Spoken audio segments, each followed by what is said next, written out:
Hi everyone, my name is Prithviraj and I am going to talk about the BS 191 course. It seems that we are very divided upon the topic that we are going to choose.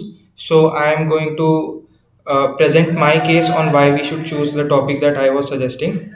Let's talk about this in four phases: grades, impact, roadmap, and then some final stuff. Okay, first thing first, grades. This course is not going to be graded by Neil Dhara ma'am or Anirban sir. Neither will it be graded by Naran, Ravi Hegde, Joycey ma'am, Arup sir or Himanshu sir. And this will definitely not be graded by the recruiters of different companies who conduct written and interview rounds for placements, internships, etc. This course is going to be graded by Gopinathan Kalon, Bhaskar Datta, Soumya Kanti Kathua, Sudhanshu Sharma, Krishna Kanti De, Chandan Mishra. And these, as you can see, their research interests. Gopinathan Kalon has his research interest in physics and materials. Bhaskar Datta is a very much interested in biology and chemistry. Soumya Kanti Kathua is an experimental chemist in chemistry, nanotechnology, etc. Sudhanshu Sharma is also interested in materials, electrochemistry, catalysis, etc. Krishna Kanti Desar is interested in chemistry, nanotechnology, colloids. Chandan Mishra sir is interested in experimental physics, soft condensed matter, these kind of things. So we need to strategize ourselves in a way so that we can cater to them, because if you see the computer science guys or the electrical guys, they have in their mind in a very early stage what are the kind of projects that I should be doing, what are the kind of courses that I should take so that I can crack the interview and internship rounds conducted by some chief companies like Texas Instruments or some other coding rounds of computer science companies, etc. But this course is different from all of that. So we first need to get out of the mindset of placements and focus on what these professors want from us. Some people like pickle, the spelling of pickle is wrong here, but some people like pickle, some people like ice cream. If you give pickles to a guy who likes ice cream, he will not like it, and same vice versa. We need to cater to what they need, and if we can do that, we will get good grades. We have to do this project for this project is not for internships, this is for grades, and this is a different kind of course. Sir wants us to have a research experience that is novel, which is never done before and can add value to the scientific community.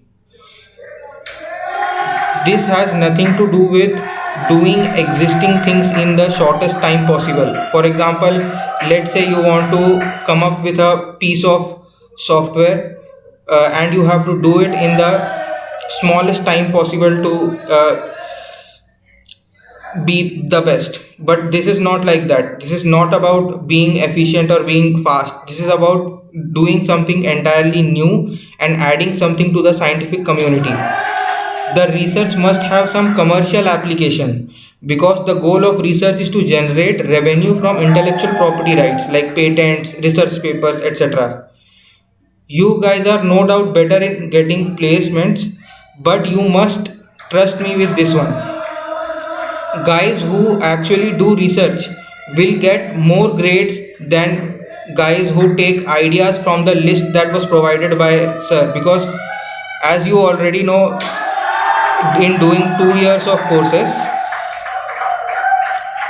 every course has some catch in which they try to separate people into different levels of proficiency. In this course specifically, they want to separate people who are more inclined towards research and people who can if given all the opportunities and facilities, can come up with good research. That covers the grades point. I might come at talk about it later again in the final stuff, but keeping things short, let's talk about impact. What is the kind of impact my research is trying to generate here? We all know about energy production and distribution. The total energy sector is valued at 60 billion US dollars. This is the global energy sector, and only 25% of this energy is currently produced by renewable energy. The main hurdles being efficiency, cost, and storage. And obviously, we don't have to say that we have to decrease our dependence on non-renewable energy and push more renewable energy because our all future depends on us. Okay? Climate change, etc., etc. You know it. Okay, so it is a area where even professors would want us to do some research. Most now The biggest problem with energy sector is storing the energy. Okay, we have theoretically developed solar panels and other wind turbines of sufficient efficiency to generate all our demands, but the if we can scale infinitely. But the main problem is that if we scale infinitely, there will be places which have energy surplus, places which have energy deficiency, and storage of energy is the biggest link in achieving a global grid. The most promising energy storage solutions are pumped hydro, molten salt, and lithium ion batteries or other chemical batteries like some degraded lead acid battery, etc.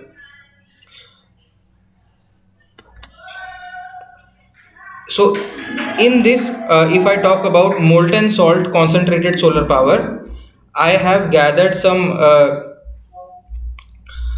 sources from which you can see where do we stand today. So, if I have to show it right now,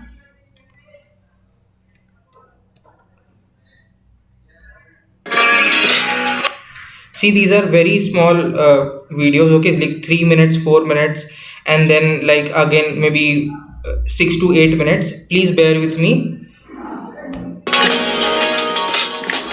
Consistent sunshine. There's plenty of it in the United States, especially the Southwest. That's why concentrating solar power, or CSP, is a natural fit for utilities generating clean electricity and for creating clean energy jobs in the U.S. Power towers are one type of CSP system that uses large flat mirrors to reflect sunlight onto a solar receiver at the top of a centrally located tower. Fluid heated in the receiver produces steam, which spins a conventional turbine to generate electricity. In the 1980s and 90s, U.S. Department of Energy projects in California demonstrated that power towers could collect and store heat to generate utility-scale electricity 24 hours a day. And today, power towers continue to build a clean energy economy. In 2009, a modular two-tower system with 24,000 mirrors in the Mojave Desert powers more than 5,000 homes. And in 2010, construction began on a 370-megawatt three-tower system with nearly 175,000 mirrors. This California plant created more than 1,000 jobs and powers more than 350,000 homes. Let's shine some light on the point-focused technology behind power towers. Thousands of mirrors called heliostats reflect sunlight onto a receiver on top of a tower. These computer-controlled mirrors move to maintain this focus from dawn to dusk. In a steam power tower, water is pumped to the receiver, where concentrated thermal energy heats it to over 1,000 degrees Fahrenheit.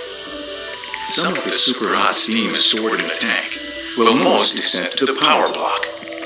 Here, high-pressure steam spins a conventional turbine to produce electricity.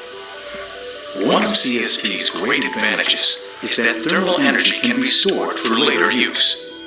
If a cloud blocks the sun, the steam stored in the tank is used to continue to produce electricity for up to an hour.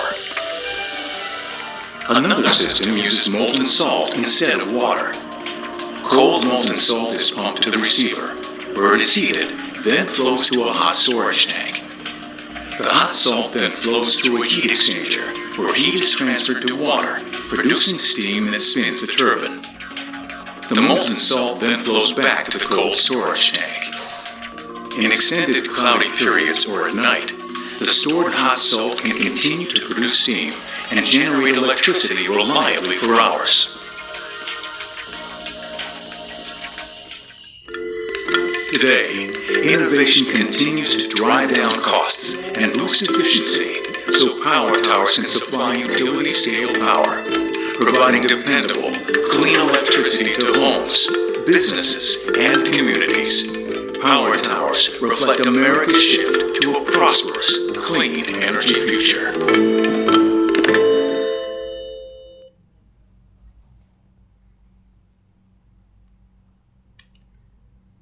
%79% of the people working in the job. I have also linked an article from a prestigious IEEE.org magazine, which shows the very latest uh, concentrated solar power system or power tower system. And this one is by a Silicon Valley based funded startup called Bright Source Energy. The one that you saw right now was a government sponsored project, and as you can see, this is in 2012. This one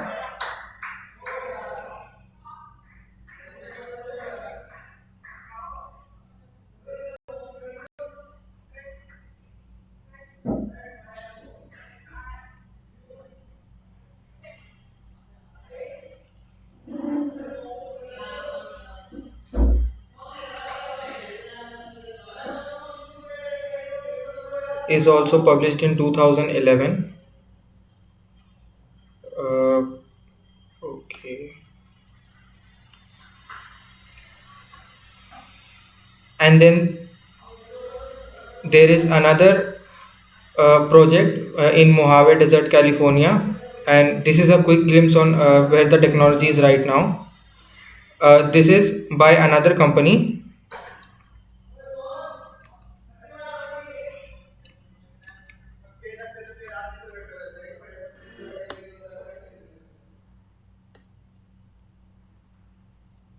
This video is brought to you by Policy Genius. Storing solar energy cheaply and efficiently. And finally, the third option, which are the towering giants of CSP, are the power tower systems, which use flat sun-tracking mirrors known as heliostats to focus and concentrate the sunlight onto a receiver at the top of a tower. It's kind of obvious with tower in the name, but there you go. It's there that a fluid moves to transfer the heat to a boiler to produce steam, which is then utilized to generate electricity in a turbine. Now, while some power tower systems use water as the heat transfer fluid, other advanced designs have been using molten salts due to their superior heat transfer and energy storage capabilities. Because molten salt can effectively retain heat, it can be kept for days before being used to generate power. Guys, I really want you to notice this grid of pipes here, because this is something that I will refer to later when I say pipes and walls of pipes. This is basically something we need to focus on. It can effectively retain heat. It can be kept for days before being used to generate power. Even on overcast days or several hours after sunset, electricity can be generated during times of high demand. The largest concentrated solar thermal plant in the United States is the Ivanpah Solar Electric Generating System. The project, which is situated in the Mojave Desert of California, can generate 392 megawatts with its 173,500 heliostats. It started commercial operations in 2013 and it's still running. The Norwegian company Yara has been working on a new ternary mixture of molten salts based on calcium, potassium, sodium nitrate that reduces the risk of molten salt freezing and solidification. Molten salts are intended to be used at high temperatures as a liquid, usually from 270 to 565 degrees Celsius. So if its temperature gets lower than that, it can freeze and solidify. And the frozen salt can clog pipes, cause damage, and stop the power plant operation, which increases risks and maintenance costs in current molten salt technologies. Their mixture has a low melting point of 131 degrees Celsius and a wide temperature variation of about 438 degrees Celsius. That increases the energy yield and efficiency, requires less of a molten salt blend, and the composition of the salt reduces corrosion. Everything from the lower cost of materials, to needing less of those materials, to the increased life cycle of the plant. It all helps to reduce the costs. But molten salt isn't the only way to go with solar energy storage and CSP. But before getting to that, I'd like to thank Policygenius for sponsoring this video. I always used to have life insurance through my previous jobs, but now I'm running my own business and don't have those policies anymore. And sometimes work policies aren't very good anyway. It's a good idea to protect your family and give them a financial cushion in case something storing solar. Heliogen, a California-based company, is developing a concentrated solar solution that stores energy in rocks and uses advanced computer vision and AI to precisely align an array of mirrors. The position of the mirror edges and the angles of reflection are evaluated and adjusted 30 times per second. While most power tower systems usually produce heat anywhere from 400 to 500 degrees Celsius, this system is capable of reaching 1500 degrees Celsius due to the AI and machine learning. The heat is directed down an insulated steel tube to a bed of rocks, which can stay hot for days or even up to a week in properly insulated storage units. Heliogen's technology provides higher efficiency and reduced water usage compared to traditional steam turbines. In addition, when it comes down to costs, the company's founder Bill Gross mentioned that its technology is targeting delivering heat at 1 cent per kilowatt hour. In March of 2022, the company signed a project agreement with Woodside Energy to develop a concentrated solar energy project at a site in Mojave, California, with a capacity of 5 megawatts. A couple of months later, the company announced the project has moved from design into testing and implementation. Innovations in storing solar energy as heat aren't limited to CSP. This is on a very different scale, though, from what CSP provides for utility-scale energy generation, but it's a sign of where research is heading for storing that solar energy in even more areas of our lives. Scientists from Chalmers University of Technology in Sweden have been developing a fluid that's potentially able to store energy for up to 18 years. The fluid contains a molecule that's composed of carbon, hydrogen, and nitrogen. Now, you might have flashbacks to high school science classes here, but just bear with me for a second. 2 or more atoms.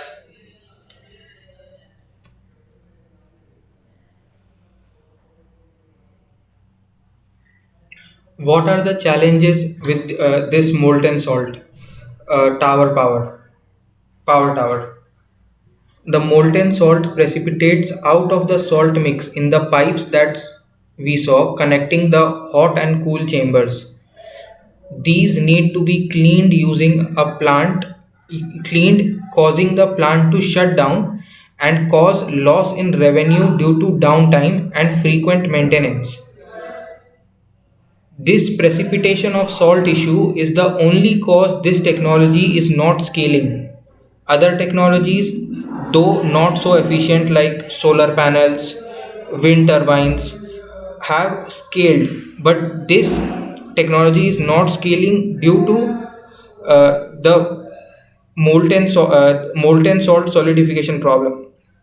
If we can solve it, we will be helping uh, our environment, and we will be contributing to some real technology that has not been done before. If we devise a solution, we can patent it, even if we do not get more grade than the other. No, no.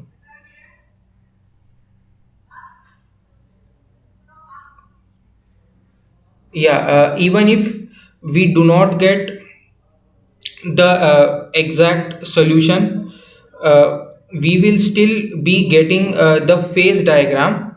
Okay, we will still be getting the phase diagram, which can be used by other mechanical, chemical, materials engineers. So this creation of phase diagram for those unknown additives is in itself a good enough contribution to give us a paper in uh,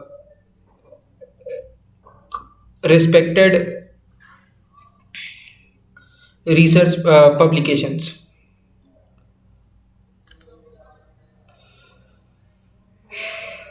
The compound that is currently being used is calcium potassium sodium nitrate, and which has a melting point of 138 degrees Celsius and has to go through the variations of 438 degrees Celsius. So it can go up to around 5. It operates between 138 degrees Celsius to about 560 degrees Celsius.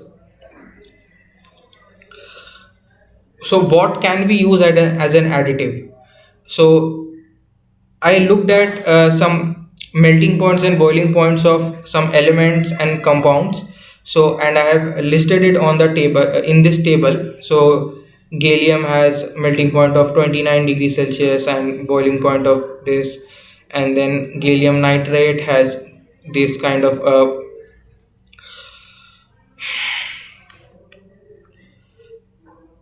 melting points and boiling points.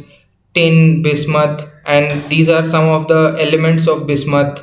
And so let's say I want to know what is the melting point of bismuth nitrate. Unfortunately, I cannot find it on the internet because that data is not available. Let's say I want to find the boiling point of gallium nitrate. That data is not available in the internet. Let's say I want to know what will happen if I have an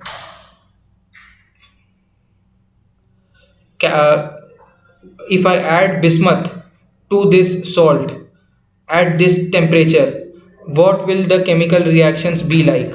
I have no idea because we have the calcium bismuth binary phase diagram, but we do not have any data on calcium potassium sodium nitrate mixed with bismuth. So these are the things that have not been experimentally determined yet, and if we can experimentally determine it, then we will have a better idea of what compounds and chemicals can be used to basically clean it. I will come back to this point a bit later because all our project experiments, the learning outcomes and other things, basically the stuff that we'll be doing and reporting is sort of related to this kind of analysis that I did. So how are we going to analyze this? We are going to analyze elements because the data is already available, and then once we have the elements, we will shortlist the elements, and then we will go for permutations of binary compounds. For example, bismuth, sodium bismuth, calcium bismuth, and then bismuth nitrate. Like this, we will do permutations of binary compounds and get the data we need. If it is available online, good, but most of the data will not be available, so we will have to experimentally find it out.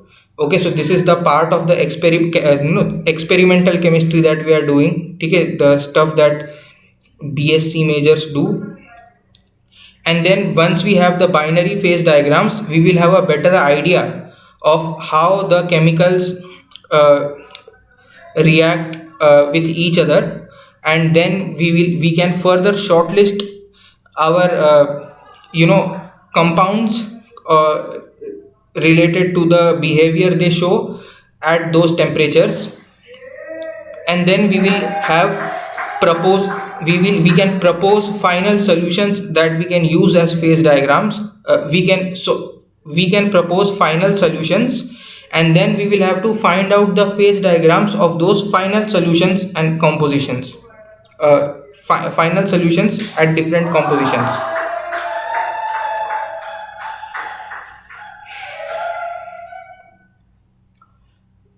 This is basically what I have said, but I have also divided this so that we can distribute the work. So determining potential elements by studying their properties of pure elements. In class 12th we had a chapter on S block elements, P block elements, D block elements and their properties, etc. So how can we use that knowledge to deduce what kind of elements, etc. can be used in this? Okay, so we will have to write it down, how we are analyzing it, how we are deducing it. That is a part of the project. So deduction of properties using bond energy, enthalpy of fusion, diagonal relationship of elements, octet rule, etc. I have done this in the table that you saw just before. So for example, I was talking about bismuth. Why did I talk about bismuth? Because it has a diagonal relationship with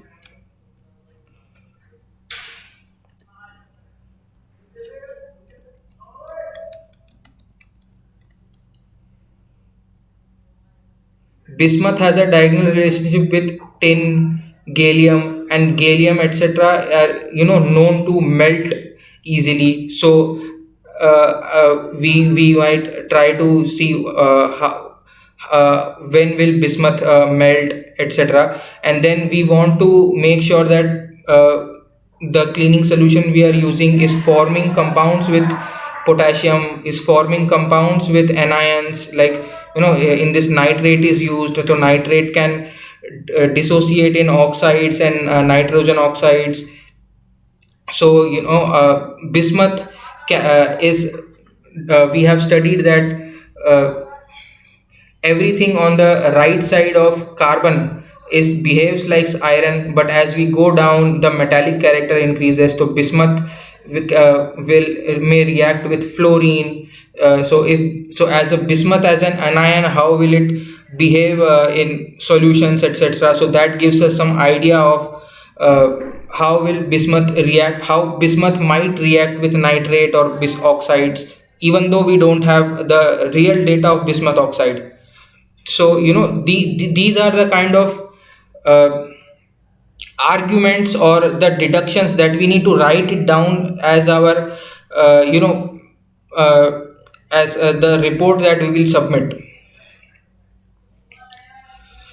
And we will use the same deductions to further uh, probe what kind of elements might be used, like bismuth, tellurium, polonium, lead, etc. And we need to also see the economics. Like for example, if you want to use astatine is 700 kgs per kilogram, so it is economical to probe as well.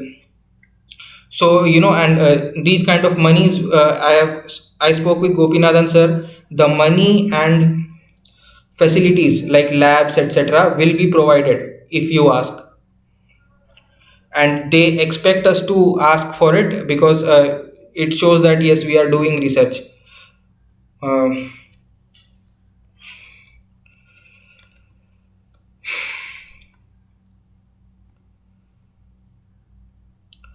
so we will do literature research, basically the same thing. What kind of compounds have been used previously, okay? What are the compounds are being used right now, and we will also have to do some literature research on the process itself, because as you saw, the power tower system has 2 to 3 systems. What are the pros and cons of each system, okay? Can we change something in the system? So we will be using knowledge of mechanical engineering, chemical engineering. Is there a you can also see how the heliostats, etc., work. So that is computer science, electrical engineering. So understanding that system can also will also be part of the project, so that will come under literature research, etc. So basically finding out all the components of this project is also part of the learning outcomes. uh, and then we will also have to do analysis of economic viability. If we propose a solution, is it economical to have that solution?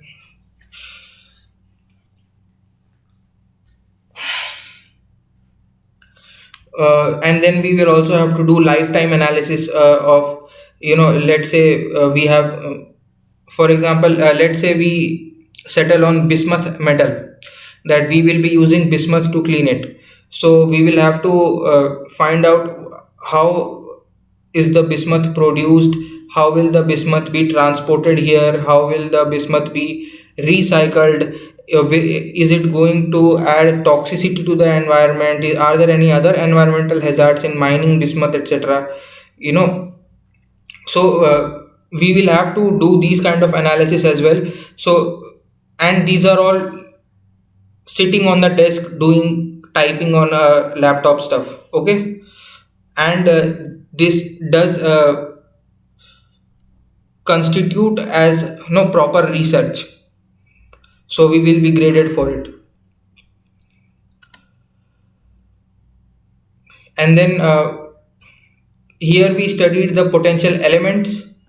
We do pretty much the same thing for binary compounds. Once we have an understanding of the elements, we would try and probe the binary compounds by determining the melting point and partial phase diagram of the compounds we select. So for example, we need the compound to melt at 150 degrees Celsius to 200 degrees Celsius. And if we are adding bismuth at the concentrations we are using of bismuth, so just 150 to 200 degrees Celsius, and the concentration of bismuths from let's say 100% to 50%. So this can constitute our phase diagram. So we don't have to do all the experiment. We just have to even if you make a partial phase diagram of the region we need, that will also be okay. Economic analysis, environmental analysis, then preparing phase diagram for studying the final compound we propose. So so let's say if hypothetically bismuth, then we will need a phase diagram of potassium, calcium, nitrate, bismuth, and what are the phase changes that happen as we increase or decrease composition of different materials in that. And then finally, recycling. Can we obtain the additive back so that once we have it, we don't have to buy it again and again? So how complicated is it exactly? We have to prepare a sample of a given composition. So it is pretty much similar to, let's say, making a sugar solution of a given sugar concentration, and then checking when does the sugar dissolve in it as we heat the sugar solution, when does the sugar start precipitating out when we let the sugar cool, etc. So it is a lot of it is just heating a specific composition to 100 degrees Celsius, 150 degrees Celsius, 200 degrees Celsius. So, and seeing what kind of changes it brings to it. And of course, if we do these kind of experiments, professors will also help us, they will guide us. So even that reduces the total workload. Yeah, we have to heat samples, distillation, and then if we want to see how are we going to recycle it, we can see basic separation processes, like separating based on melting point, separating based on density, separating with the help of, let's say, a volatile compound, like for example, many chlorides and fluorides are volatile, so if we add chlorine, fluorine, can we recover it back, etc. So we can we will have to do some literature analysis on separation of elements, and then we can come up with processes of separating it as well. So so this is the practical part. Okay, practical part is heating material and separating material. Okay, these are the two only practical part. The rest is going to be theoretical, reading research papers, understanding the systems, using formulas like octet rule, enthalpy of fusion, Lever's rule, coordination compounds, and we all have learned this, right? and then doing some calculations related to the cost. So the market value of those components, how are we going to transport it, shipping, availability of those materials, where are those materials, for example, is it coming from China, or can it be obtained from Mexico, Vietnam, etc. Those kind of things. So this is what mostly the project will be around. Learning outcomes using theories we have learned in chemistry to predict the physical properties of compounds, making a phase diagram. Now, for computer science and electrical engineering fellows, I have used the word phase diagram, phase diagram, phase diagram many times in this, but many of you might not know what is a phase diagram. Let me quickly show you an typical iron carbon phase diagram.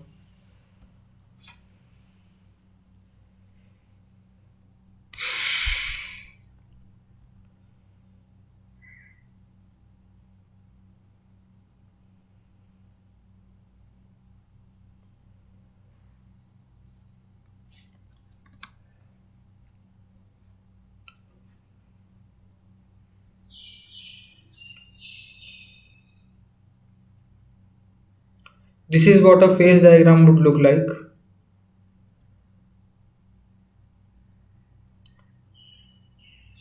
Okay, I hope it is visible.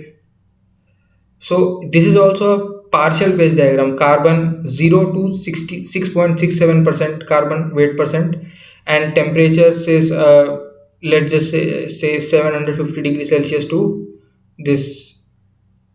Even that is not important. 750 degrees Celsius to 1800 degrees Celsius is also enough. So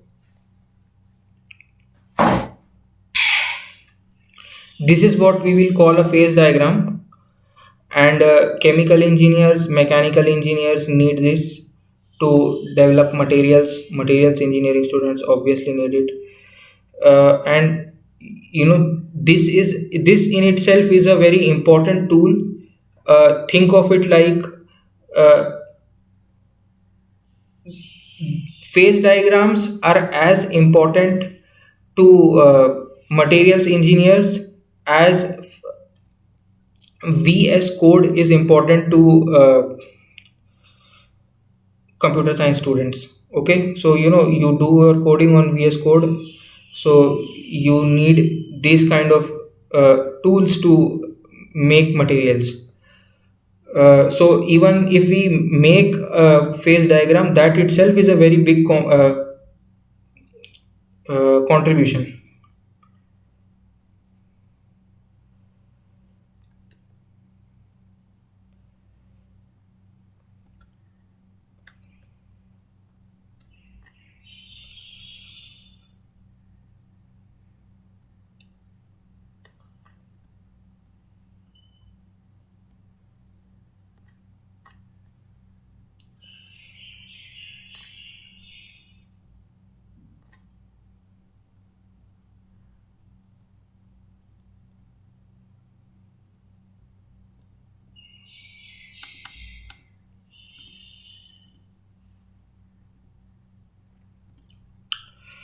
Now, unfortunately, this course has the instructors and expectations such that people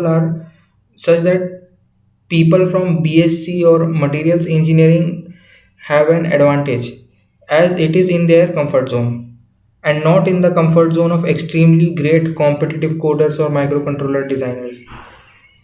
Remember, this course is in substitution of physics lab and chemistry lab, and these courses in the entire history of IIT GN has had nothing to do with computer science and electrical engineering. Rather, it was supposed to be a way to give BTech students a little exposure to BSc. So, the kind of work BSc students would do, the scientific research work, the experimentation work. So, it is expected that people from electrical engineering, computer science engineering will not like it. So, as far as I can say, if you want good grades, we have to go with a proper scientific research project. uh, One key cannot open all locks, so you will have to trust me for this. On a brighter note, we can actually publish a paper in coveted research magazines, something great to add in a CV as it will clearly stand out. It will also show that you are the kind of guy who will like to push his limits, giving you a very good impression in front of your interviewers. Who knows, you might need to work with and who knows, you maybe in future you might need to work with experimental scientists at some point in your career. Probably it is unlikely, but why not be prepared?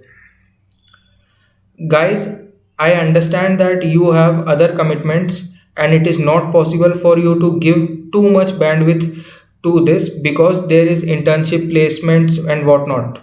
So I promise you that I will take full responsibility to arrange labs, get appointments, and make sure that every one of us has good things to write in their contribution. And even if you just do the given task in hand, this course would be very scoring. Besides, there are always better projects you can do specific to your placement requirements. Please guys, I really want to work on this project. So thank you. I hope you will consider this.